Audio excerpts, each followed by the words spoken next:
mucho, discutir mucho el concepto de autonomía. Si por autonomía se entiende como piensa Yaitul y algunos de los sectores, digamos, más extremos, una autonomía como la vasca o la catalana, eso no es posible en la Araucanía, repito, porque el pueblo mapuche es minoría en todas partes. Entonces, la autonomía de la región de la Araucanía significaría, al contrario, sería decirle que quien va a gobernar para siempre en la Araucanía sería el sector no mapuche, que son el 76% de la población. Por autonomía podría tal vez definirse la capacidad de que ellos tengan de seguir ciertas costumbres, como dice el Convenio 169, de seguir ciertas tradiciones, de reconocer ciertas prácticas, y eso podría expresarse a través del proyecto del Consejo de los Pueblos Indígenas que presentamos al Parlamento. El Estado chileno ha estado totalmente dispuesto a reconocer un estatuto autónomo a Rapa Nui, porque ahí el 90 y tantos % son todos Rapa Nui. En el caso del pueblo mapuche ese modelo no sirve, entonces hay que pensar en otra cosa. Ahora, la idea de que pudiera reconstruirse el Wallmapu como una especie de lugar autónomo, de territorio autónomo, es una utopía, no tiene ningún piso de realidad, salvo que hubiera en esa zona un conflicto étnico de dimensiones que nadie quisiera, como Yugoslavia, en que tendrían que irse todos los que no son mapuche, o sea, una limpieza étnica. No, eso no puede ocurrir. Aquí la única solución es que se viva de un modo diverso, con un nuevo trato, mapuches y no mapuches, respetándose y progresando juntos. Ese es un aprendizaje lento, difícil, en el cual el gobierno hace algo, pero obviamente los medios de comunicación, las universidades. Les pongo un solo ejemplo. No hay una universidad estatal en Chile que tenga un centro de estudios indígenas. Hay un centro de estudios israelita, hay un centro de estudios islámico y hay un centro de estudios helenístico. Pero no hay un centro de estudios ni en la Universidad de Chile, ni en la Universidad de Santiago, ninguna de estas universidades tenga un centro de estudios indígena.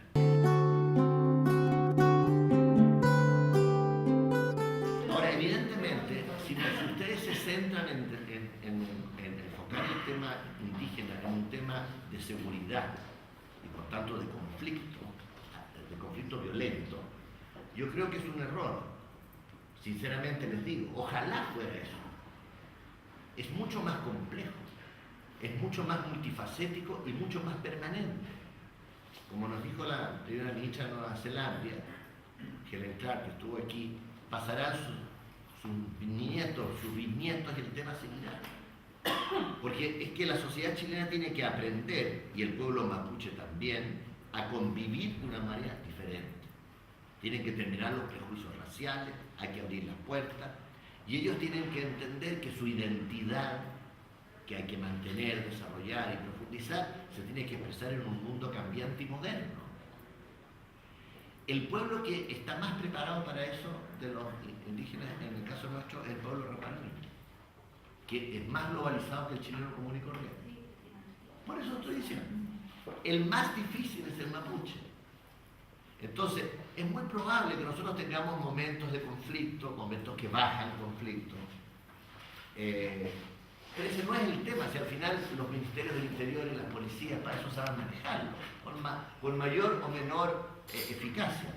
Pero ojalá fuera ese el tema, porque si uno podría decir, mire, ya está preso fulano, entonces ya estamos listos. No, eso es un detalle. Aquí el problema es que nosotros tenemos que dar satisfacción a justas demandas de tierras, de miles de hectáreas, en que hay títulos de dominio superpuestos. Y entonces en ese conflicto sufren mucho los indígenas que fueron despojados de esa tierra y los descendientes de los colonos que llegaron como inmigrantes pobres, invitados por el gobierno de Chile, para, equivocadamente, pero ya pasó hace más de un siglo, a colonizar la tierra. Entonces, eso genera un conflicto social muy grande. Manejar eso es muy difícil. Porque además hay que pensar que el Estado chileno tiene que poner mucha plata para poder satisfacer estas demandas de tierra, pero en segundo lugar, no puede entregar las tierras y dejarlas improductivas. pero tampoco puede forzar a los propietarios a producir. O sea, no es que yo le puedo decir a una persona, mire, este es su título de dominio, entonces yo se lo entrego, pero usted tiene obligatoriamente que hacer este plan de producción. Si nosotros tuviéramos como un cierto modelo, debiera ser, con todas las limitaciones del caso, en Nueva Zelanda, donde el pueblo maorí participa de la actividad forestal y participa de la actividad pesquera. Y donde además el pueblo maorí está disperso igual que los mapuches, o sea, no hay ninguna región de Nueva Zelanda donde ellos sean inmensa mayoría. Pero para llegar a eso, faltarán décadas en Chile. Primero porque la sociedad chilena es racista, porque no comprende el problema, porque lo niega, porque lo trata como, en fin. Y hemos avanzado. Pero también porque el pueblo mapuche recién ahora comienza a ver la posibilidad de colaborar con el sector privado.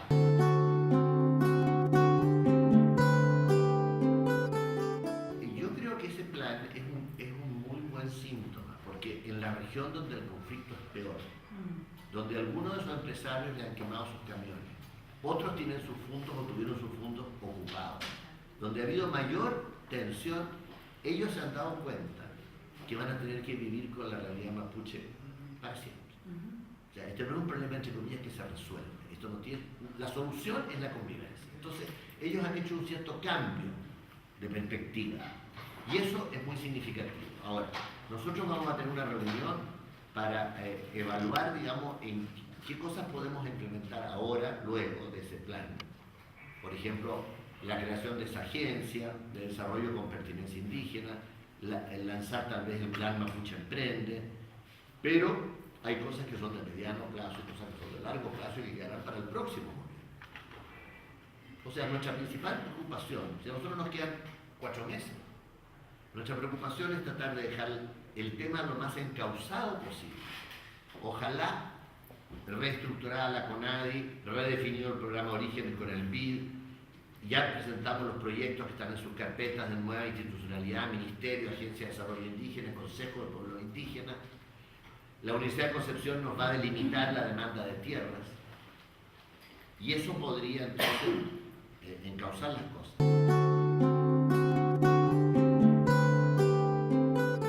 Hay 2 problemas conceptuales que se nos plantean complejos. Uno es la demanda de territorio. Porque una cosa es la demanda de tierra conforme a un título que el Estado chileno reconoció, de merced, de regalío o de comisario. Y eso no hay duda, está en la ley indígena. Pero otra cosa es decir, yo demando territorio. Entonces ahí lo que nosotros tenemos que tratar de comprender es que las demandas de estos títulos tendrían que ir reconstruyendo los antiguos LOF, que son las verdaderas organizaciones mapuches tradicionales, más que las comunidades. Si nosotros podemos acercarnos a construir LOF o con las áreas de desarrollo indígena que contempla la ley, uno podría imaginar constitución de cierto territorio donde convive tierra indígena y tierra no indígena. Respecto a la demanda de tierras ancestrales, bueno, la única forma de canalizar eso es entenderlo como un derecho de uso y no de dominio. Y hay 2 ejemplos.